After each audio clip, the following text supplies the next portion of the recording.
Hello and welcome to another episode of Two Guys and a Chainsaw. I'm Todd. And I'm Craig.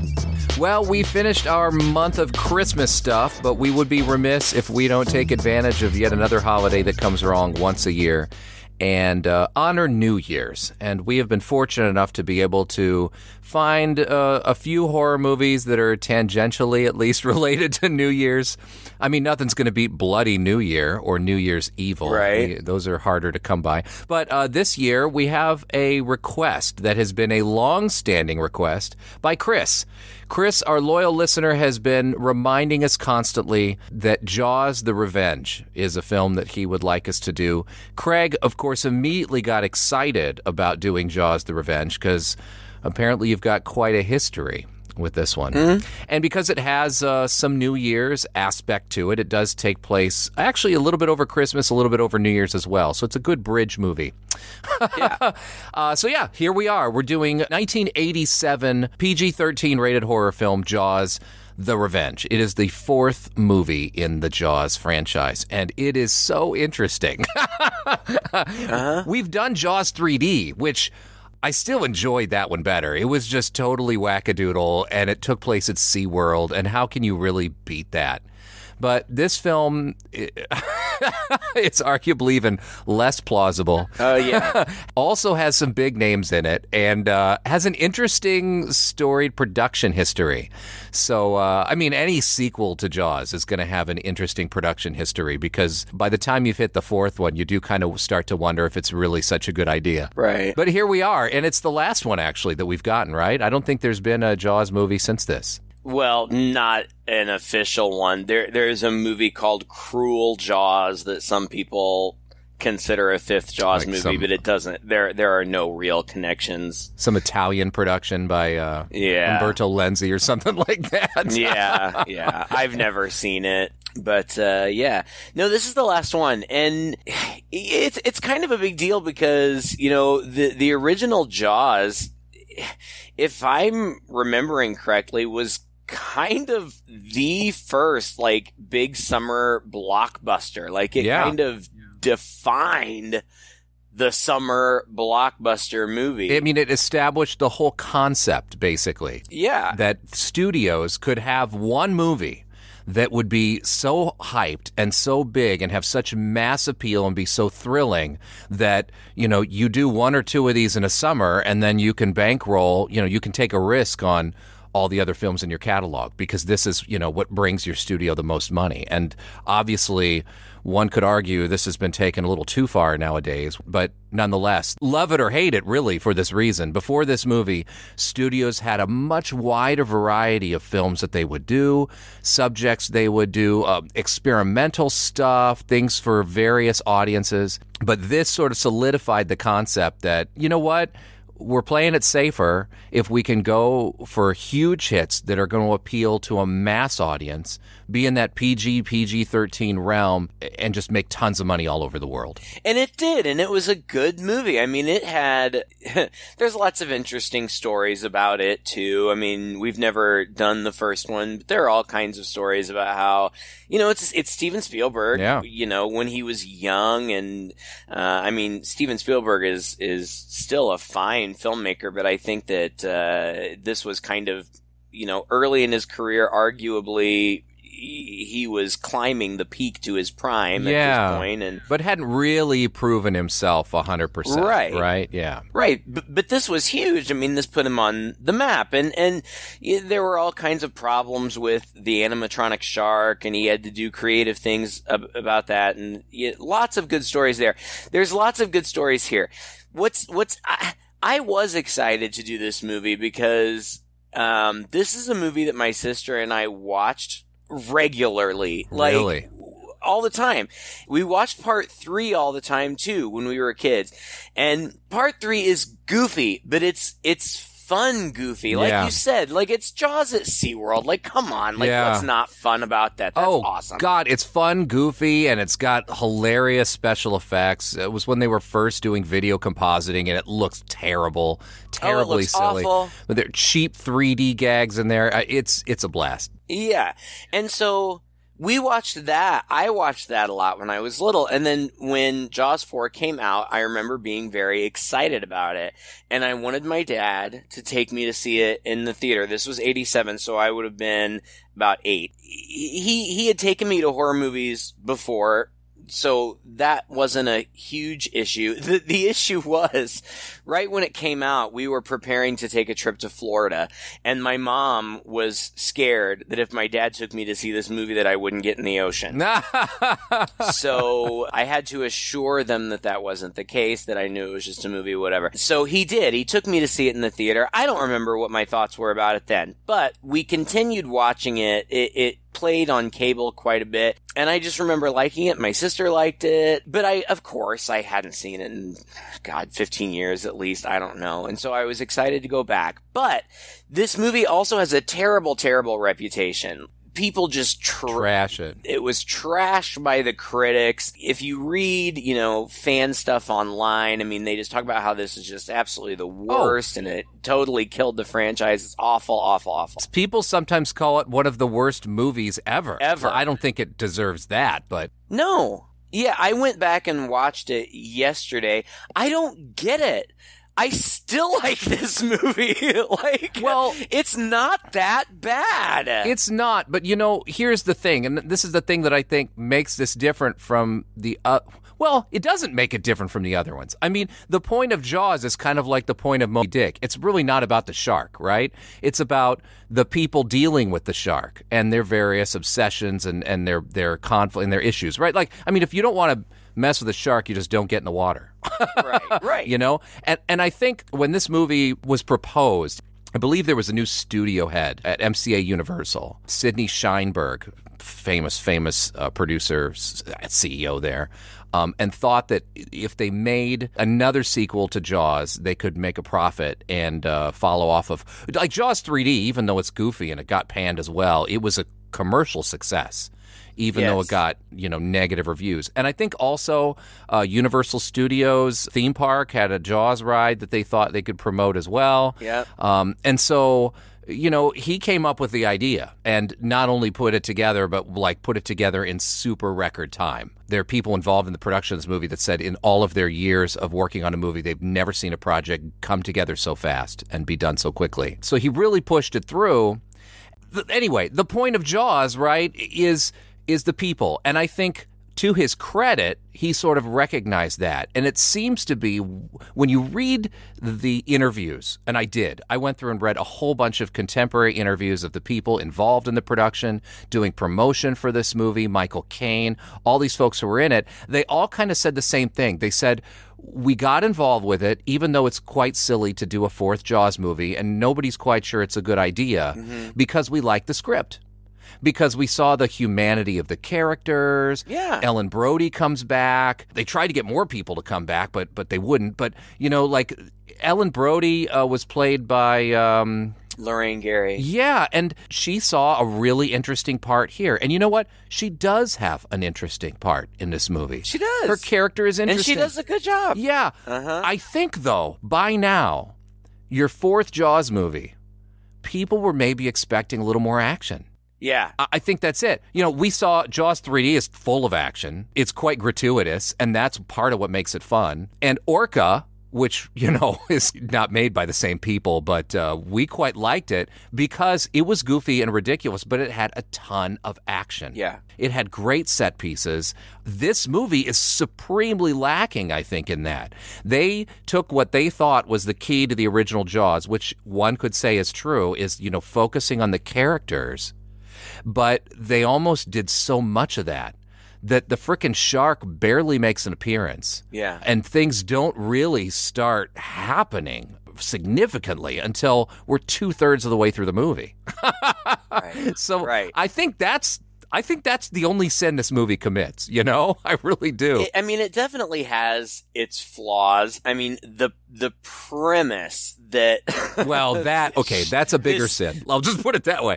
Yeah, the premise that this shark is, seeking revenge and targeting this one family. That's kind of stupid.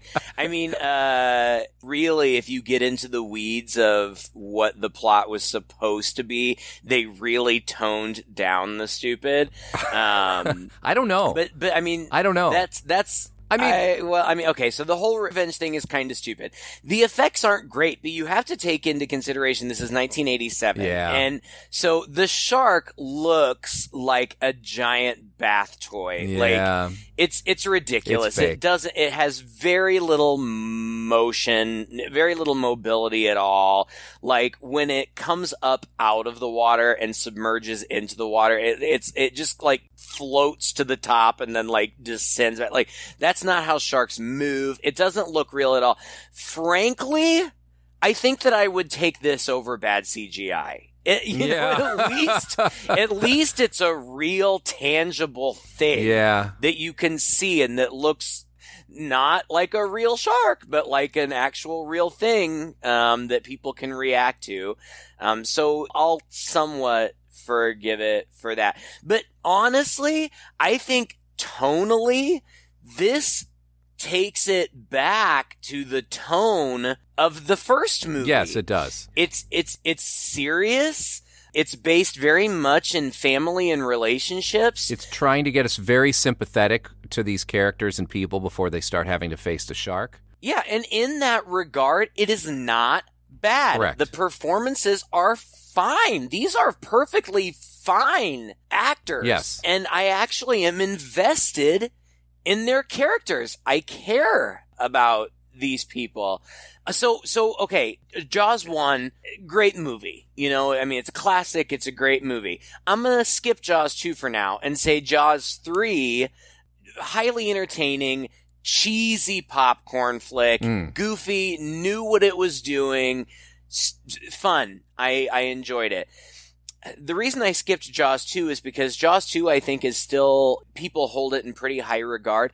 I find it boring as shit. Like, I can't bring myself to watch it when it's on. It's just a retread of the first one. It's super boring. I like this one better than Jaws 2. And in some ways, I think it's a better movie than Jaws 3. I just don't really get all the hate.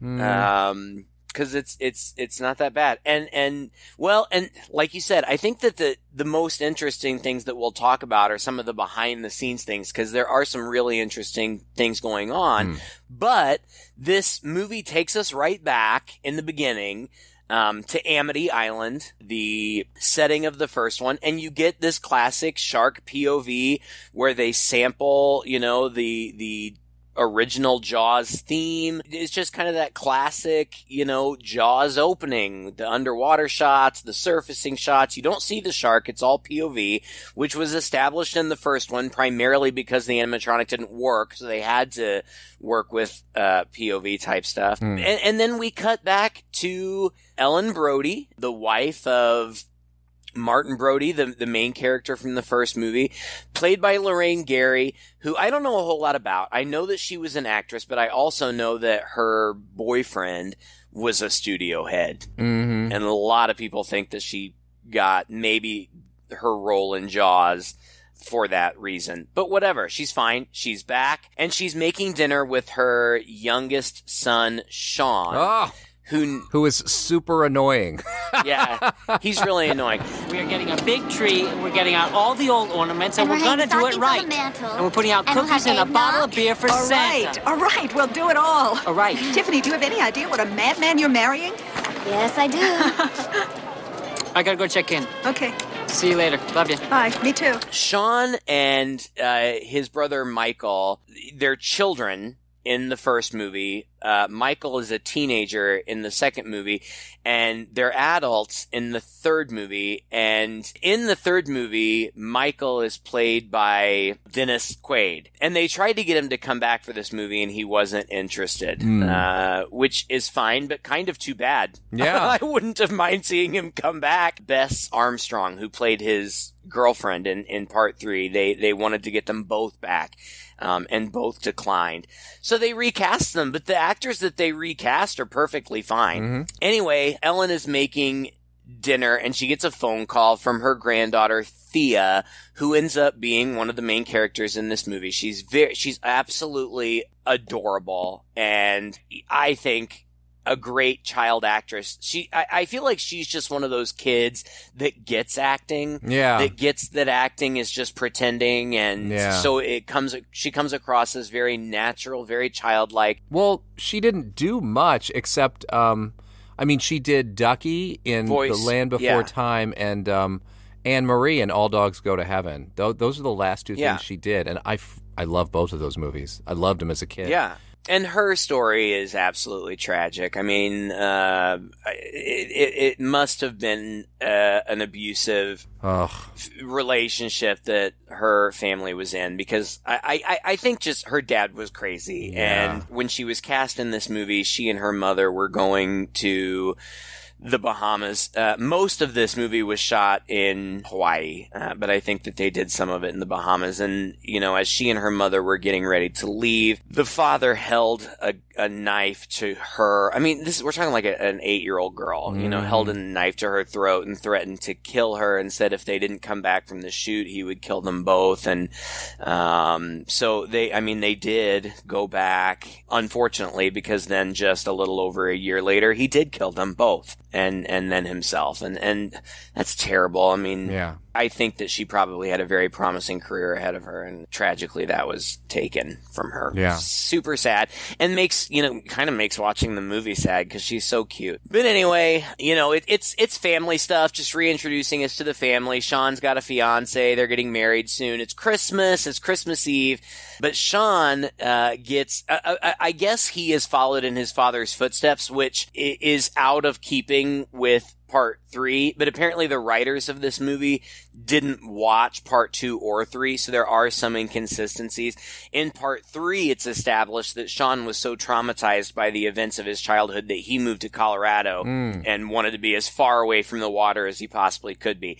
In this movie, he's either living again in Amity or never left Amity, and he's followed in his father's footsteps, and he is an officer on the island. And there's a last-minute call, and he's the only one available. And apparently a stray old dock piling is stuck on a buoy, and they need to get it out before the fishermen come back in or go back out or something. I don't know. There's a prominent photograph of his dad in the precinct, and he goes out that, we could have done this for Christmas just as easily as New Year's. There's a big Christmas celebration going on, a big festival, people, choirs singing, skits going on. It's very festive. He goes out on the boat and he's trying to dislodge this log from this buoy. And I have in my notes, the shark jumps out of the Bahamas and bites his arm off.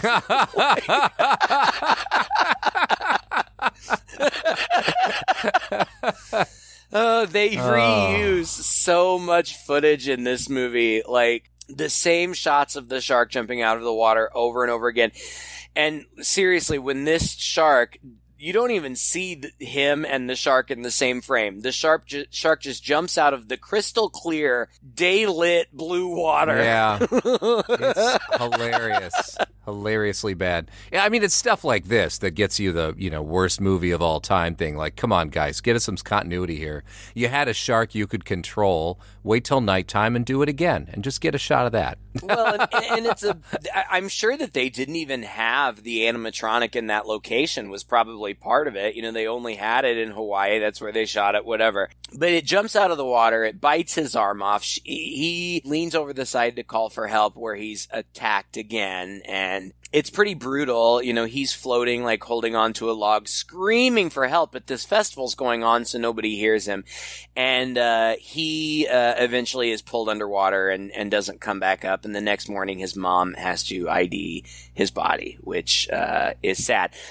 This is the first death in the movie that happens within the first 5 to 10 minutes. And then there's only one more death in the whole movie. Yeah. And it doesn't happen for another hour. Yeah. At least. That's one of the big flaws, I think. I mean, there's some close calls and whatnot, but no, the biggest flaw is that his death immediately starts upsetting Ellen, his mom. Because, well, obviously it's upsetting to her, but her main contention is... It came for him. What? It waited all this time, and it came for him. So the whole point, She's and convinced. as you said earlier, the conceit of the movie is that this shark has come for them. It can hunt them down no matter where they are. And they never stray too far from the water, no matter how upset she is about the water, especially now that her son is dead. Well, and Michael now is like a student, marine biologist researcher. Yeah, like he's working towards his PhD, and he's living in the Bahamas and doing these, not experiments, but he's like tracking sea snails. Yes. Conch, whatever they're called. And Michael is played by Lance Guest, who you don't see much of him anymore, I think. I don't think you see much of him anymore. He's still working. He's still working constantly. But he doesn't look the same. He was just a beautiful, pretty boy. And I remember Oh, my God, he was so handsome. Right? What do you remember him from? Oh, The Last Starfighter. Yeah. God. I remember that, too. It's funny because he's so handsome in this movie, and I clicked on his IMDb page, and I'm not going to say anything mean because we're all older. It hits us all at some point. We're all older. It does. So, he looks appropriately his age, and you and I know very well what happens to men as we get older. Yeah. And it happened to him, too. But I saw his picture, I was like, oh my God, he was so handsome. all that's left are the eyes now. Those are still the same. Whatever. I'm sure he's a lovely person. I'm sure he's doing well. But they come for his whole family. He has a wife named Carla, played by Karen Young, who I recognize very much, but really just from this movie. But I like her. She's spunky. She's real. They have this great relationship where feel like a real couple. Yes. They love each other very much, and they're hot for each other, but they fight and stuff. Like, I really like they're great, and they've got this little girl, Thea. I mean, kind of like you said, all the people in this movie feel real. Yeah. And then this is the strength of the script. I think this was the appealing thing of the script that everybody liked and that Sid Sheinberg was really pushing for. Make these people real, make us care about these folks before bad things start happening. Yeah, and because they're real, and because they're real, they're flawed. And because they're flawed, I think that they're relatable and you can get on board with them. There's, 10 minutes that they spend on the funeral and like people gathering, people from the original movie, the woman who played Mrs. Kentner, Lee Fierro. She was the mother of the first boy who was attacked in the first movie. She's there sitting with Ellen and some of her friends. Ellen kind of breaks down and yells at Michael that she wants him to quit his job. She wants him to get out of the water. She doesn't want anybody in her family anywhere near the water. She says because the shark waited. He says it killed your father, and he says Dad had a heart attack. And she said, well, it was the fear. It was the fear of it that killed him. That's pretty dumb, though. You got to admit, that's pretty silly. It's funny, though. And he says, Mom, you can't believe that voodoo sharks don't have vendettas against people. And I had never noticed that line before, but it's ironic because originally in the script and in the novelization of the movie, this is, in fact, a voodoo shark. Controlled by a witch doctor. Controlled by a witch doctor. But kind of going off of what I contended earlier, it makes a little more sense that that this shark is actually magical than this shark has the brains and the capacity to track somebody from the water all the way down to the Bahamas. Yeah. Wherever they are. Voodoo makes more sense. It does. I've not read the novelization, but I'm actually kind of curious. Right? Because I guess in the novelization, Michael somehow pisses off a witch doctor in the Bahamas, and the witch doctor summons the shark to attack his family. And I guess that some of the book is told from the perspective of the shark, which I have read Jaws. which was a novel first. And most, if not all of it, is from the perspective of the shark. But in this novelization, some of it's from the perspective of the shark, and the shark doesn't even understand why it's doing what it's doing. Like, it's just controlled by the witch doctor. Oh my God, I'm getting these strange feelings. Yeah. But Michael assures her, he's like, look, we're in the Bahamas. There has never been a great white where we live. It's warm water. They don't like it. They decide to go back to the island, and she agrees to go with them. Yeah. They end up flying to the Bahamas. Now, is this the point at which Mario Van Peebles pops in here? Because I was really surprised to see him. I hadn't seen this before, so... You hadn't seen this before? Believe it or not, no, I'd never seen this before. Actually, before Mario Van Peebles shows up, Michael Caine shows up. Yes. He's the pilot of the plane. And Michael Caine is a great actor, very famous, Oscar-winning actor. But apparently... I knew this about this movie, but I didn't know it was a thing. Like, apparently every once in a while, he just does a movie for the money. Yeah. He knows they're not great movies, but they're going to pay him a lot of money, and he does it. And that was this movie. And apparently, I guess, he agreed to do the movie after reading the first line of the script, which was like, fade in Hawaii. And he had wanted to film a movie in Hawaii for a while, so he was like, all right. Well... He ended up, the movie filmed in like 7 days down there. And the schedule was really tight, and it overlapped with the Academy Awards. And he was nominated and won, it turns out. For Hannah and Her Sisters. Yeah, an Academy Award during this time. And he really wanted to get out of the filming so that he could actually attend the awards ceremony, and it just wasn't working out. So he wasn't able to collect his Academy Award because he was down filming this movie. You'd think that would piss a guy off a little bit, but... I think the quote from him later was something like, I got an Oscar, I got a new house, and I got a nice little vacation. So to me, that's all basically a win. Yeah, right. Yeah, and being asked specifically about the movie, I'm not reading it, so forgive me if I misquote, but he said something like, well, I've never seen it. By all accounts, it's horrible, but I have seen the house that it paid for, and it's fantastic. That sounds like a guy that I would want to be friends with. No kidding, right? He made a bunch of money. He made $1 million+ to shoot for 7 days in a tropical paradise. My God. Win-win. Right. He never even watched the movie, so, who cares? And you need to learn things like this about your famous actor friends. You know what I mean? Everybody holds Michael Caine up in high esteem, as like, this like really, come on, this guy did Blame It on Rio. He did a lot of schlock as well. Yeah. And then you hear him talk about it like, dude, I need a paycheck as much as the rest of them. It's great. It's grounding. It's as grounding as his character is in this film. Yeah, and he's funny. And he's good. Yeah. He's a nice, light-hearted element in this movie. And he establishes a relationship with Ellen that is sweet. They're older. They're not ancient, but they're older people.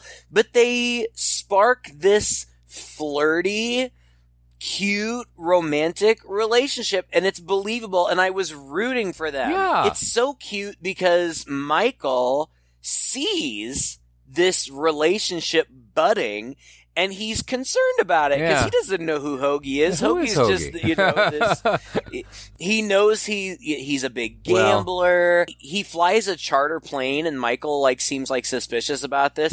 It's not brought up in the movie. Apparently, they did film the scenes. Hoagie, in fact, is a drug smuggler. I don't think that he himself, but he's he's a mule or whatever. There's a throwaway line in the movie that's I can't remember where it was or exactly who said it. I don't think it was him himself, but somebody brings up something in the middle there like, "What do you fly anyway?" And he gives some kind of coy remark that laundry. Yeah, laundry. Yeah. I deliver laundry. Okay, we get it. Right. It's hinted at, but again, the guy just he's just making his money. Just making a paycheck, just like the actor behind him. And I think you said, this is just a sweet, cute, and utterly natural, older couple relationship. It's not over the top, dramatic, and romantic. It's like, hey, these two people enjoy each other. And I think this is something, actually, that I read attracted both him and Ellen Brody's character back to the table. They liked the idea that you don't often see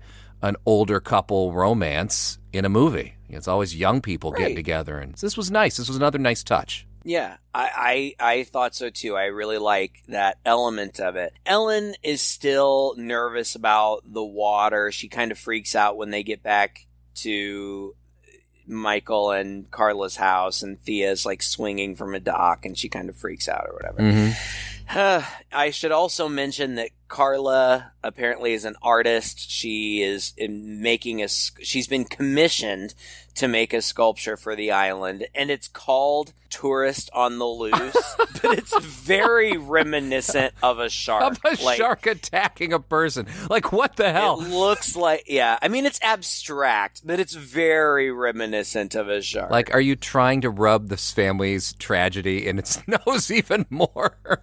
And we got to mention Mario Van Peebles' character, Jake, who is also... This is when he shows up. He's doing the research with Michael, and as soon as he comes on, I'm hearing his Jamaican accent, and I'm like, oh, God, that is an awful Jamaican accent. And then, like, about 2 or 3 shots later, I'm like, okay, that settled into something not so terrible. And then, like, 2 or 3 shots later, it completely disappears. Michael! What the hell are you doing down there? Jake, stop busting my chops. Listen, you remember what they look like? They hard on the outside, chewy on the inside. Sometimes they come with a little grind attached to them. Move your ass, man! Tagging the damn things, for Christ's sake. Gotta separate the ladies from the gentlemen first. Oh, man, don't do that. You move too slow. You got 2 speeds, slower and slower, and you're moving it damn slow, you're gonna grow roots.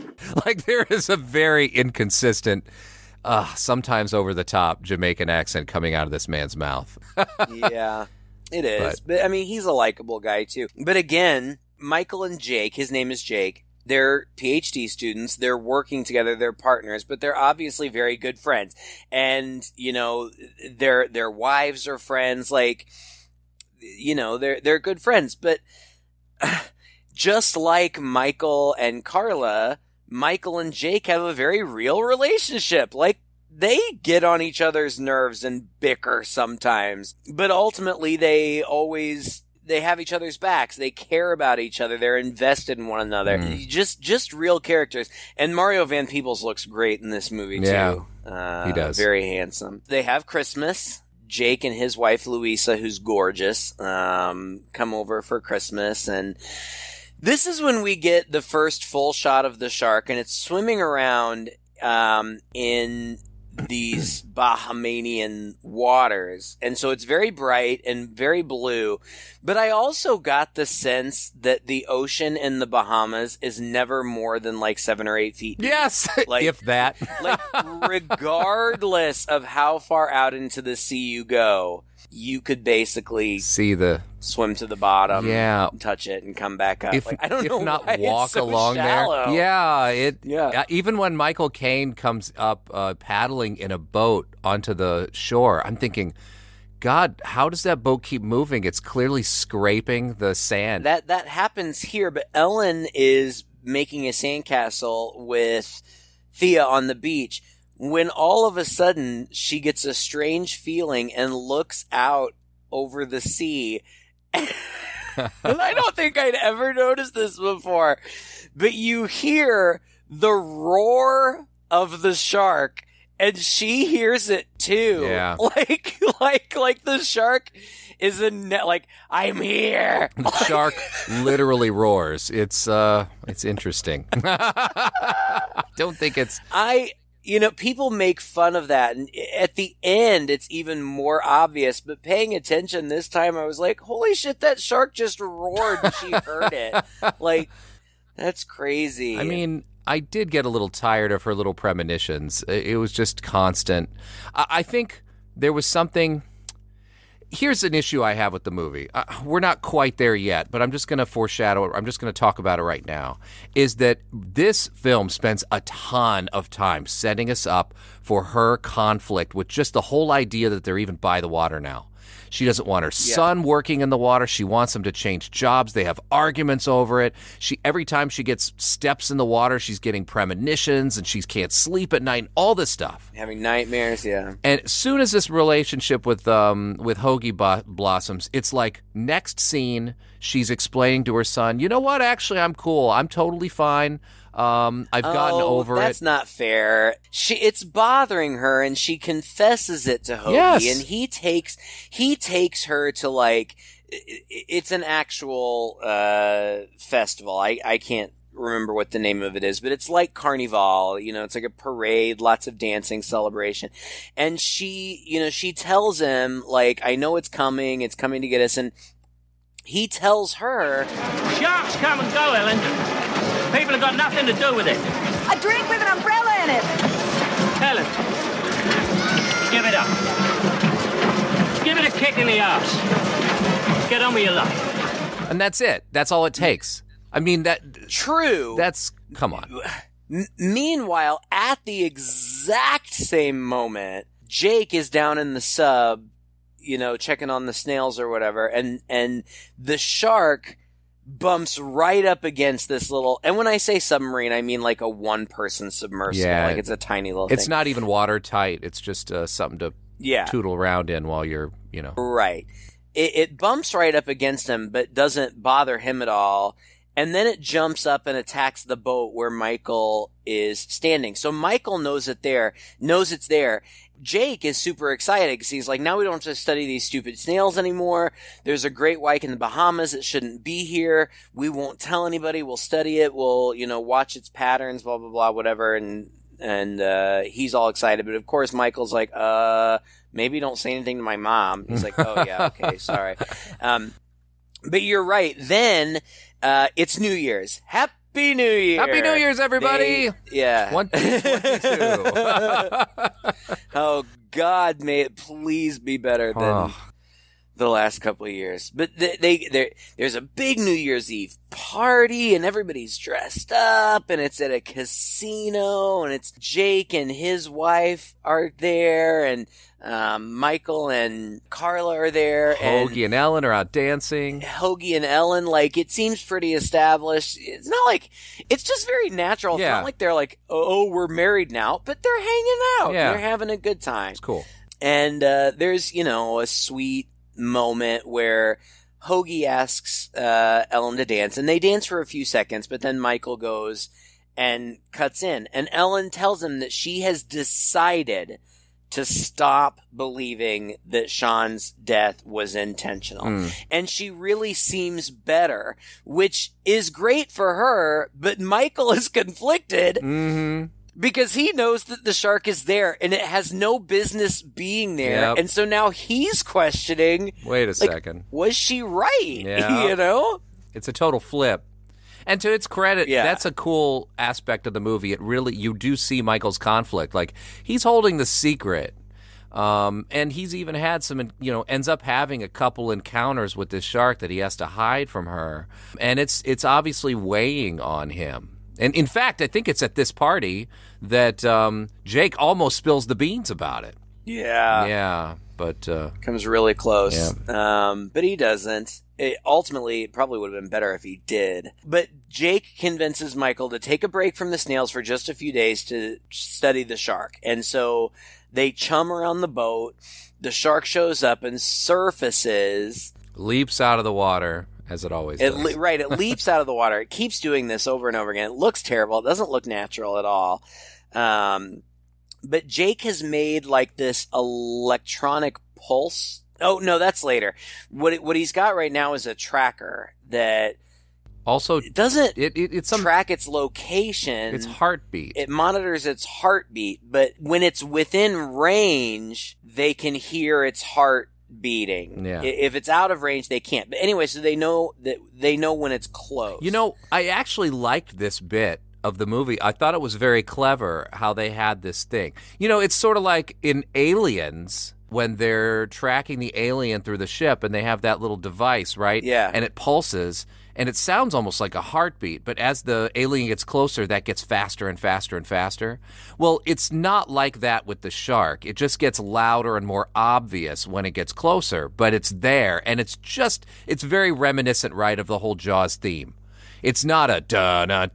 There's nothing musical about it. Right. But what made that original musical cue so effective in the first movie and building that tension, they've just replaced that. It's the same idea, but they've made it this sort of sonar heartbeat kind of thing that I think the sound design is great, and it's really effective at letting you know the shark is close and building tension. It's nice. Well, and I wanted to say, after that, the very opening scene samples the original theme, and to good effect.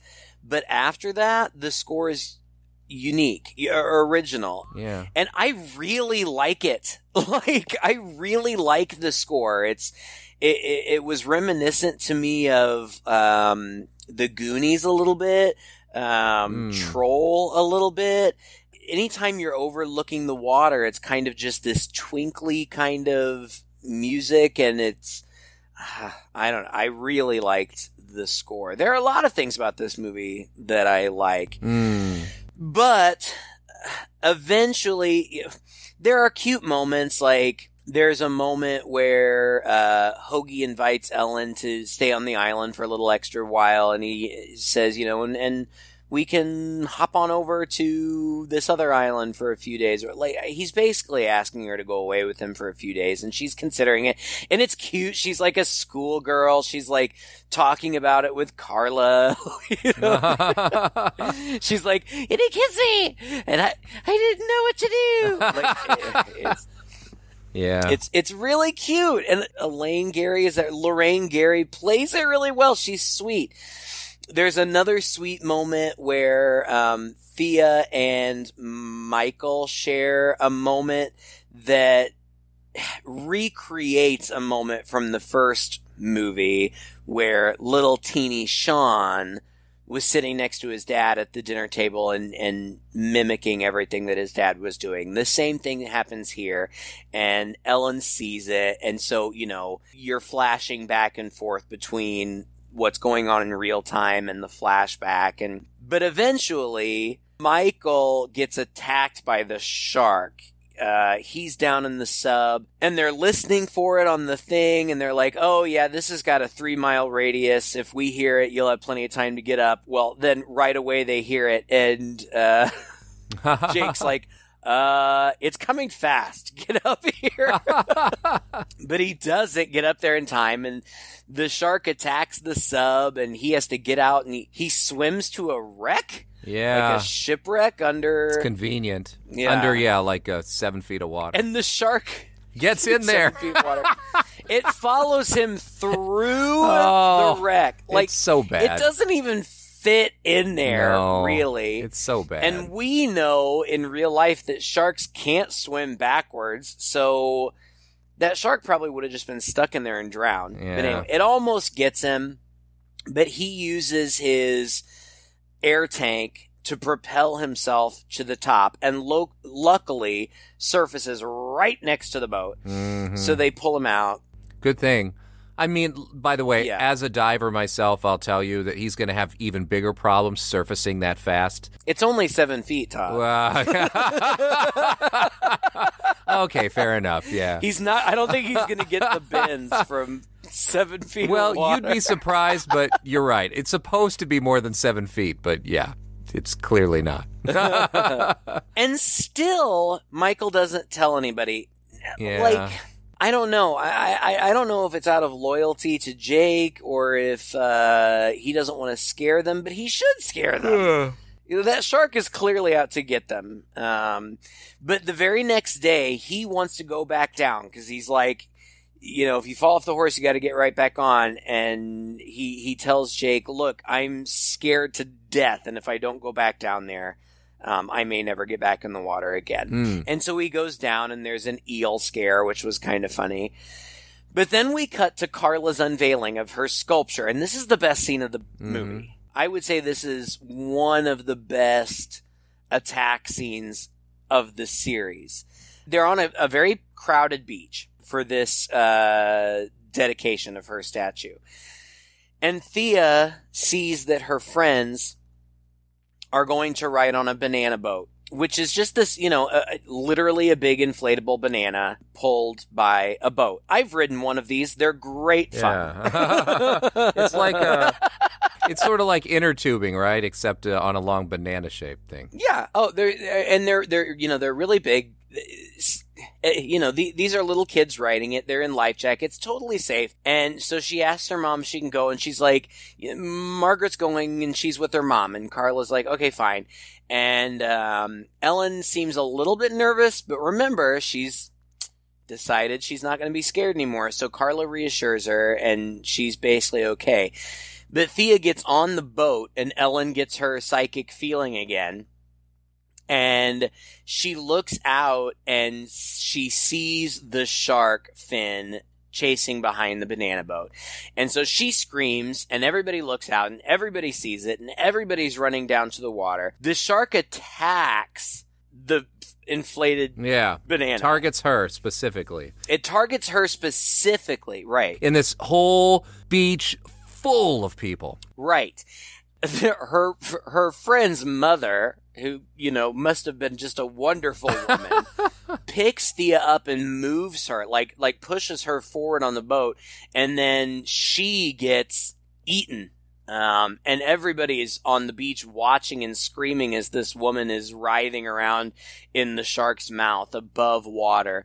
And that's it. That's the second death. But this marks the beginning of the third act because Ellen sees this and she gets this serious look on her face and she turns around and she starts running.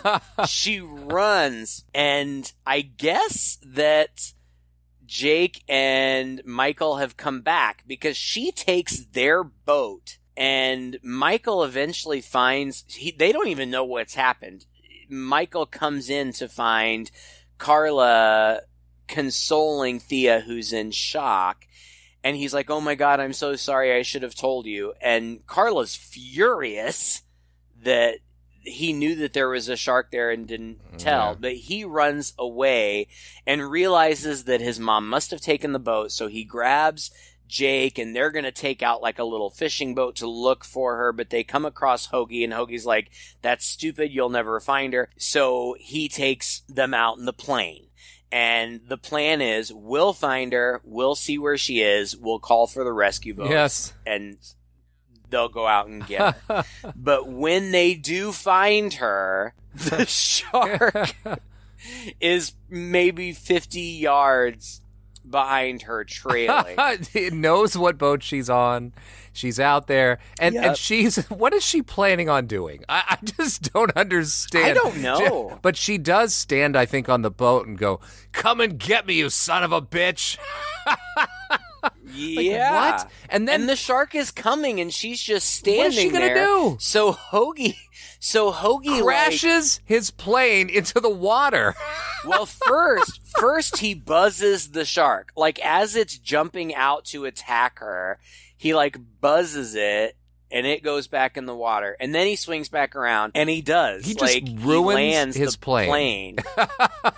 I know. And he's like, "Hold on, guys." And Jake's like, Do you know how to land this in the water? And he's like, no, what kind of pilot do you think I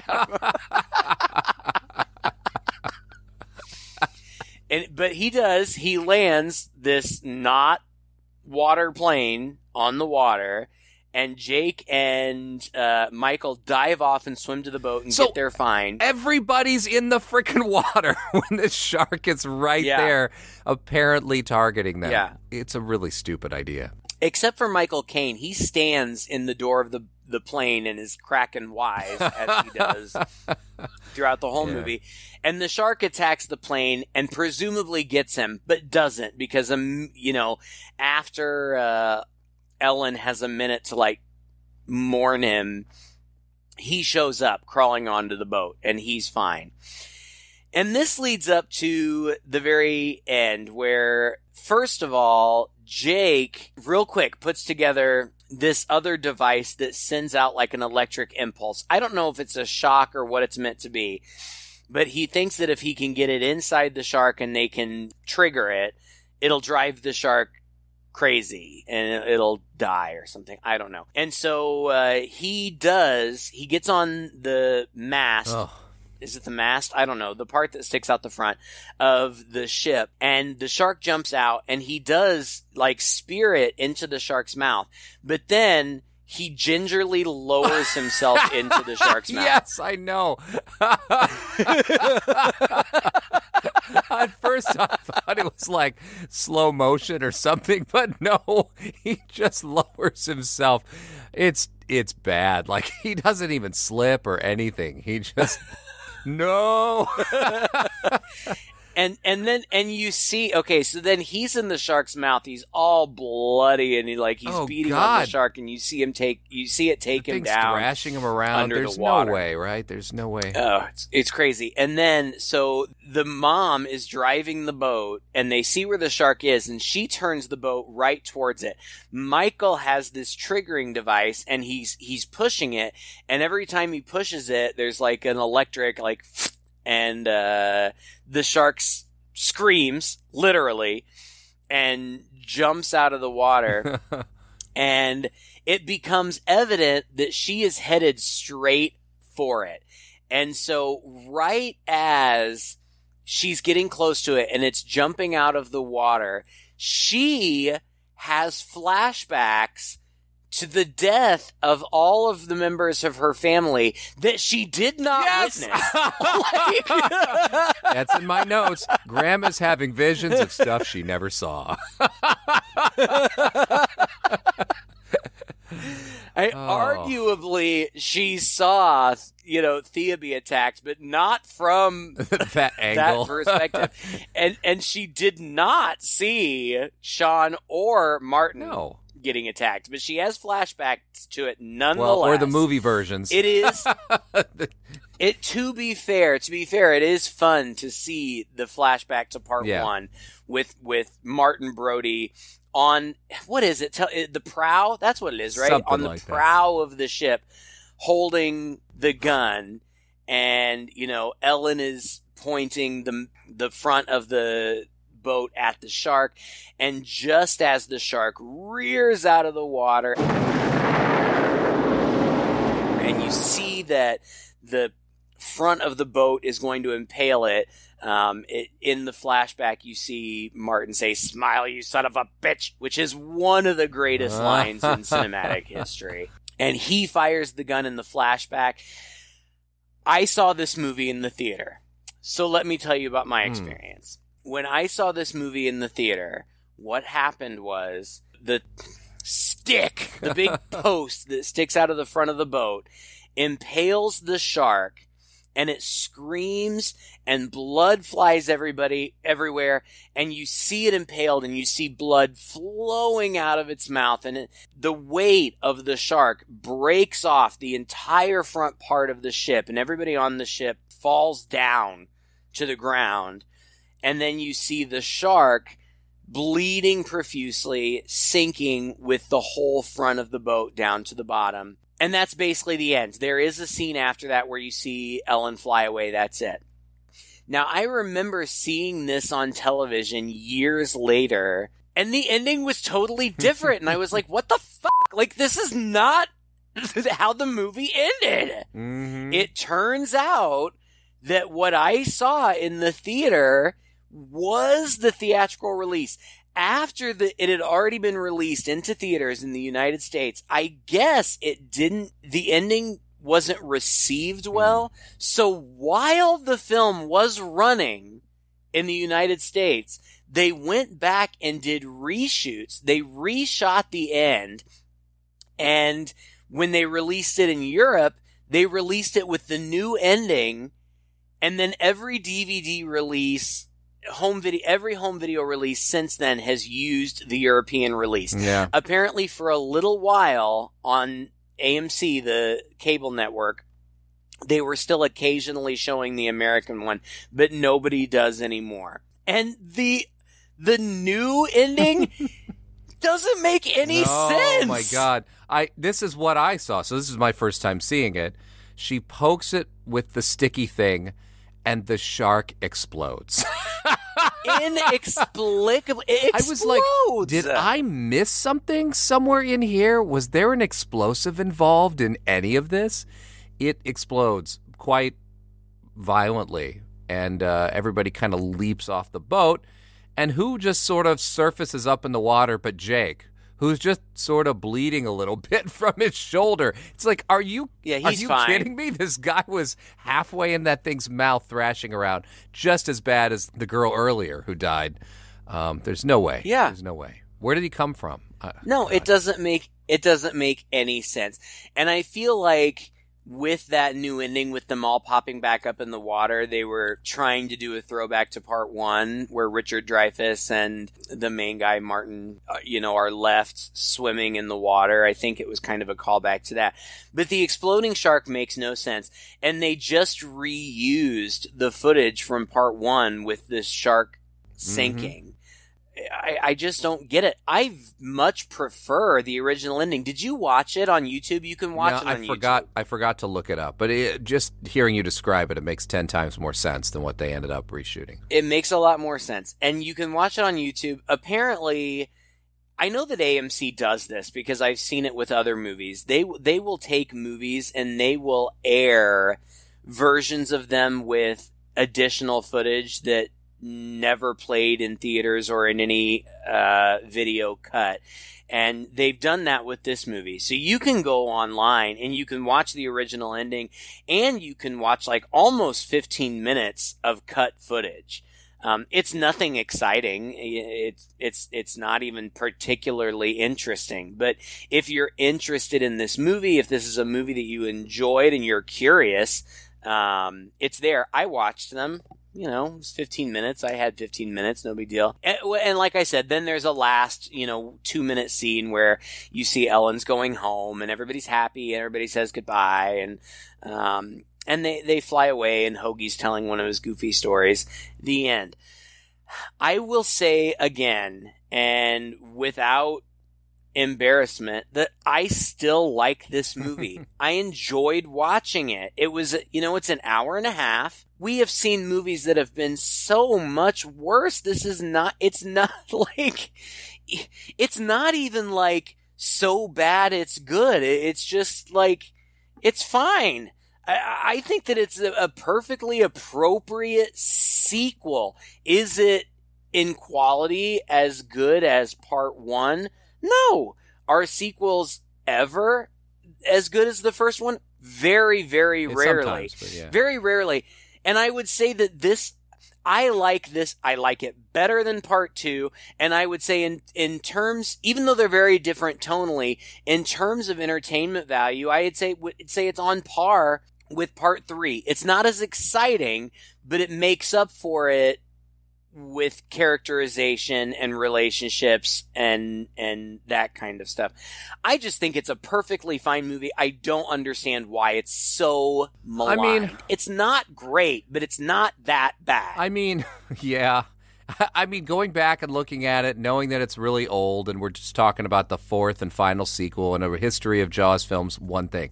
If I had paid to go to the movie theater when this came out in 1987, like you did, but you were younger.